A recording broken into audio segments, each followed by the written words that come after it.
Hello world of YouTube and welcome to another episode of Tier Time, the show where I get niche with it.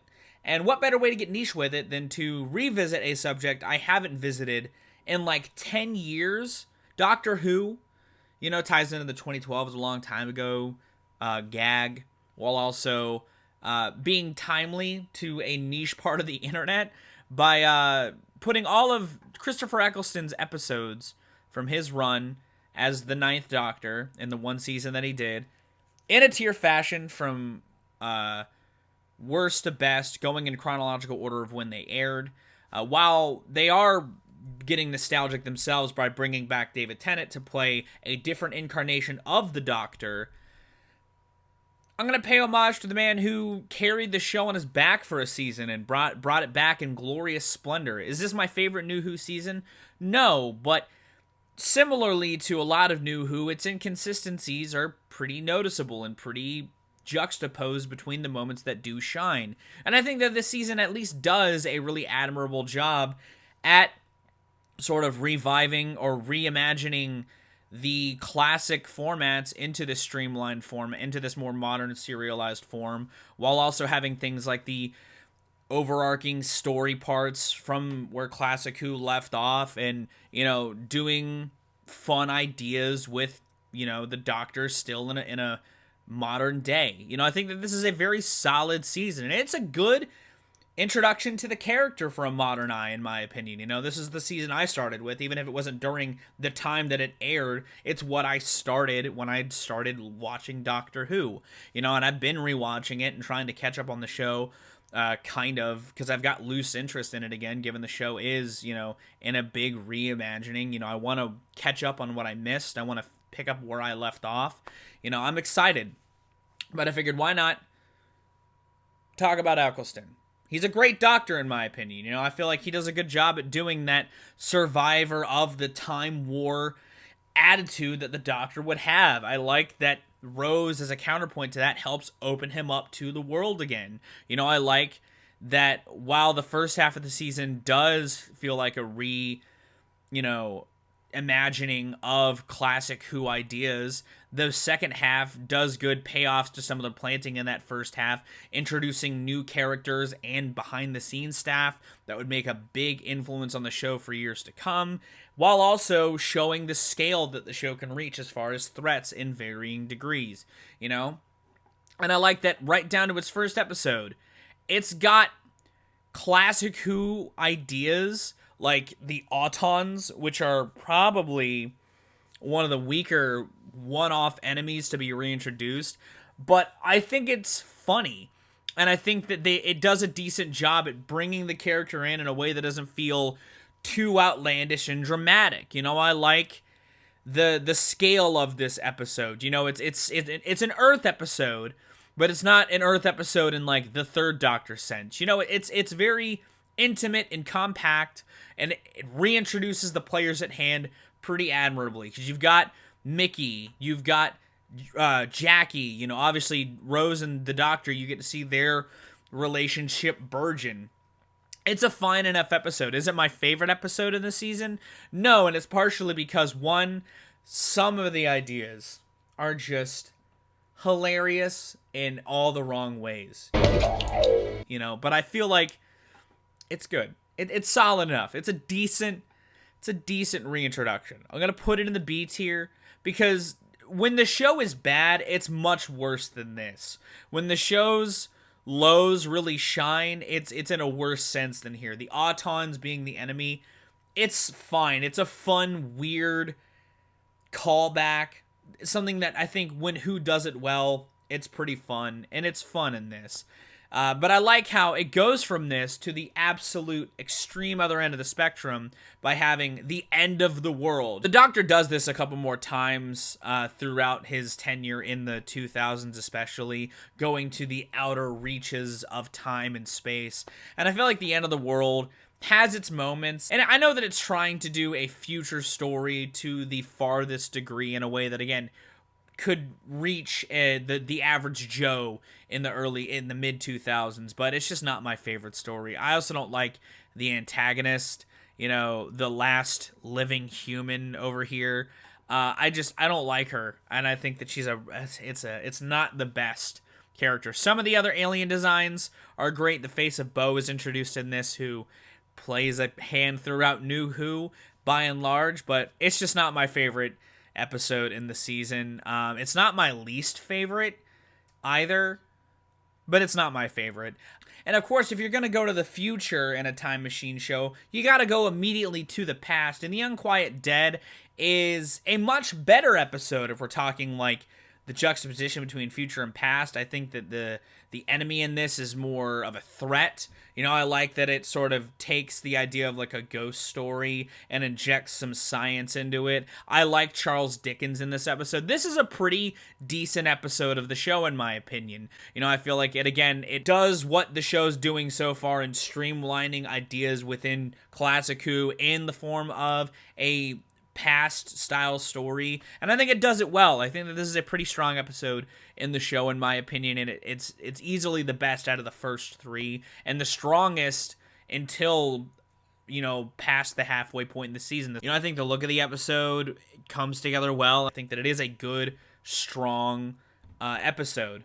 But hey, the first past episode was really good. What about the first two-parter episode, Aliens of London and World War III? Well, Aliens of London, I feel like, actually holds back World War III, because the basic premise of this is kind of neat. The whole secret invasion style story done from within, you know, staging a disaster to sort of draw attention away from the bigger plan happening behind. It makes a lot of sense, you know, and I feel like the end of Aliens of London is a pretty decent climax, but man, some of the goofiness.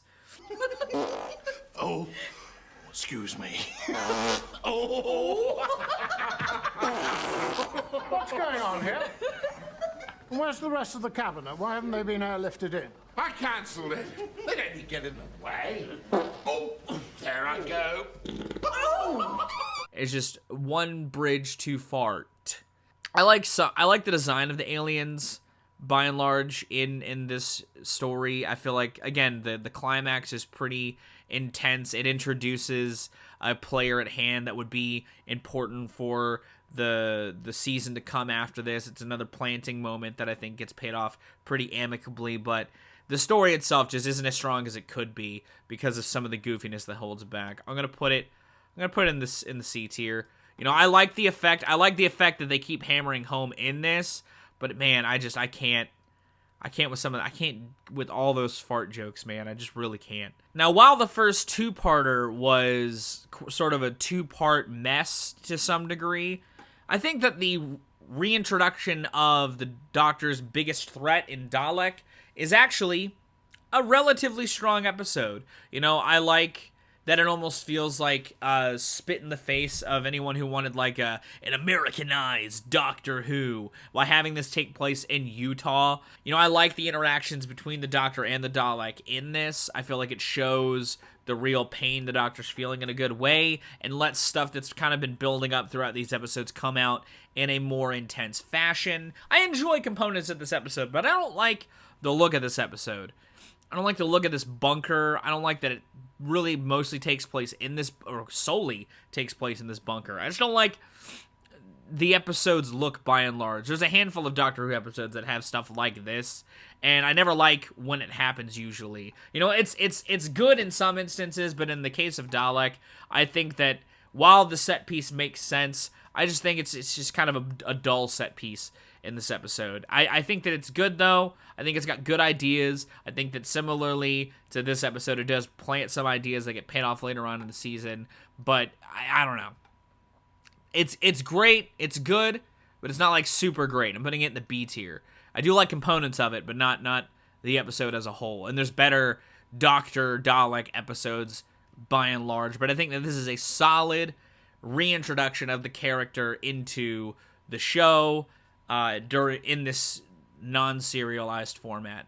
And in the last of the sort of reintroduction ideas, while acting as sort of a bridge to the back half of the season, The Long Game acts as sort of a second End of the World, but a better version of this episode.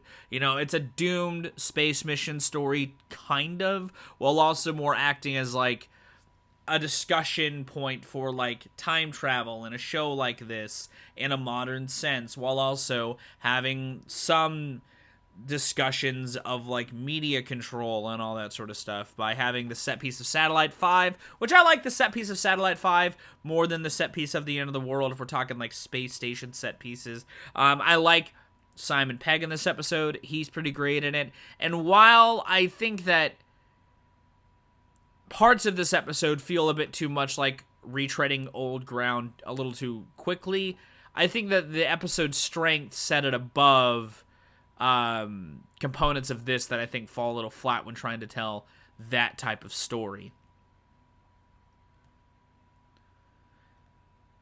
I like the idea of the Doctor stepping into an instance that is not as far along as it should be, and his knowledge is the catalyst for setting things right, you know, being a Time Lord at a sort of sense.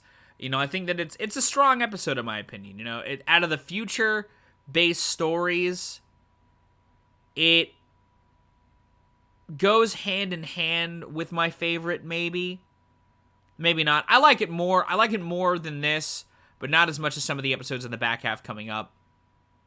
I do like components of the story. I like that the character of Adam acts as sort of a harbinger for Rose to a degree, you know, as far as her interference with time as it is, even if in the next episode she does the exact same thing to a more cataclysmic degree. But I like this episode. I think that it's a strong episode, and I think that it's a decent future story in my opinion.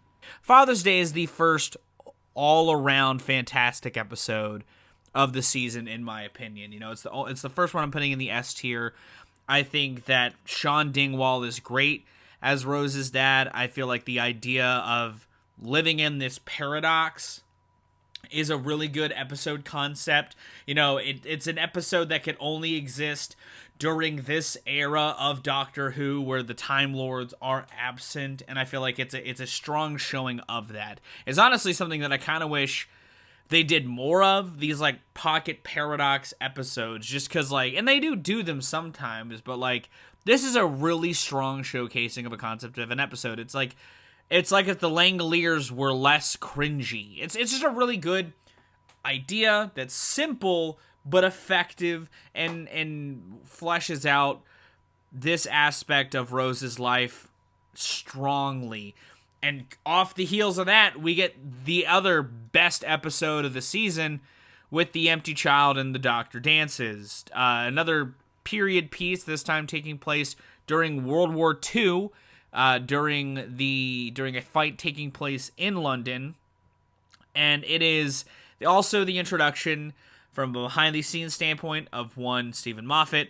Love him or hate him, Moffat is a very important piece of New Who. He was the showrunner for a while after Russell T Davies left the show, and throughout these two episodes he shows his ability to write a strong Doctor Who story. I think that the use of the period is great. Again, the imagery of the child in the gas mask is scary. You know, the fact that that is the representation of the sickness, as it were, is also great. I think that it is a strong introduction to one Jack Harkness, a character that also is important to New Who. He is one of the stars of the spin-off show Torchwood that's debuted, I think, after the second or third series. During Tennant's era, that show debuted.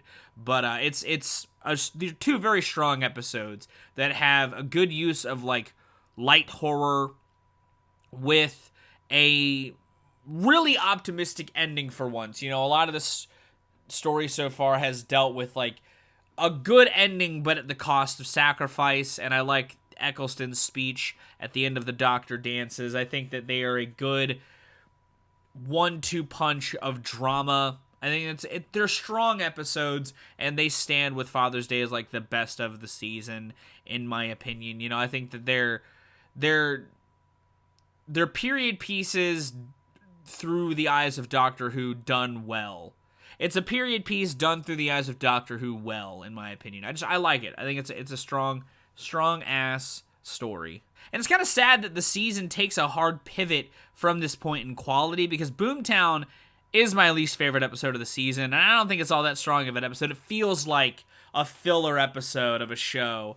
You know, it's a point where they kind of come back to plot points from earlier in the season, like obviously Margaret Blaine is in this, and she was from the Aliens of London, World War III. She's a Slitheen that survived. And, I mean, yeah, it leads to the best scene in the episode with the meeting between the Doctor and Margaret. But a lot of this episode just feels like filler. You know, the Cardiff stuff is neat because, again, it calls back to the Unquiet Dead. But it's just, it doesn't feel like an episode that should be like the penultimate story before the big season 2-part finale. You know, it just feels like sort of a weird deviation from where the season had been building up, and I don't like it as much. I just don't think the plot's as strong, and it just kind of feels like a weird out-of-place oddity in an otherwise really strong back half of the season.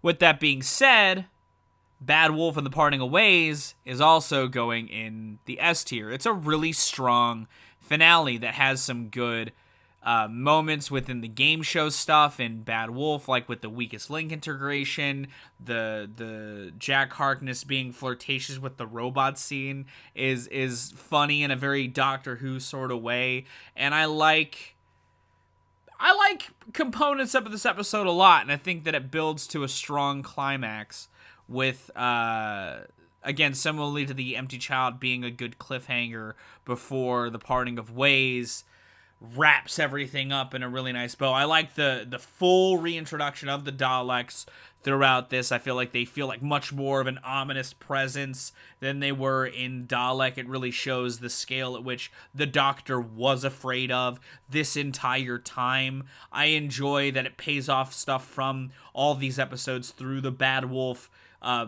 phrase that finally gets paid off. You know, it gives Rose the same cosmic level importance that a lot of companions throughout New Who would seem to get, which is something that I feel like, again, the show was sort of trying to pivot towards throughout parts of its classic era, but just never quite got to resolve in a gratifying way. And I feel like this does give that sort of resolution for people that like those type of stories, you know, and I feel like it makes sense for the story to build to this point, you know, and I like a lot of the set design and stuff throughout these episodes. Similarly to the Empty Child, it actually does the future in a way that it was towing the line of on parts of the long game. I like the set design in this, again, more than the design of this, but I feel like this is when it hits a really good stride with the imagery and the alien design and all that sort of stuff. I think that there's strong episodes in that regard, and they're two episodes that, again, sadly send off Eccleston's Doctor, but I feel like to give him the chance to be,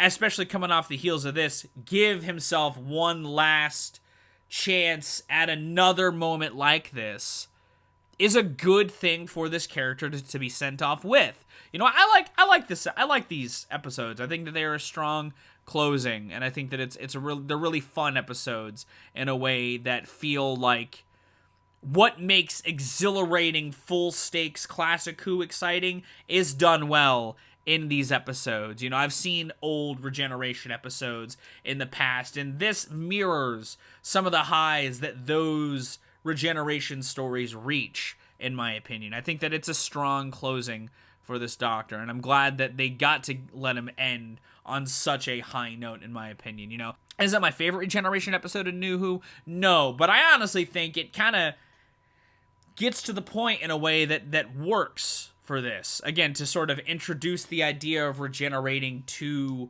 the public, this is a great way to do it.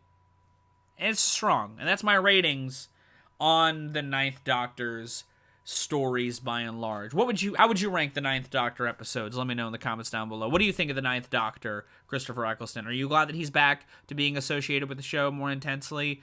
In the Big Finish audio stuff, let me know. Do you like Doctor Who? Let me know that as well. I haven't done Doctor Who content in a long time. But, yeah. Thanks for watching. If you enjoyed this tier time, give it a like. If you want to see more of my music, gaming, and general nerd content, be sure to subscribe. Special thanks to my patrons. If you want to join the ranks to get early access to content, exclusive content, or to help drive the community, it's linked in the description. I'm going to go, though. Thank you again so very much for watching. I am Viral Rack. You guys have good days, lives, and situations, and I'll see you another day.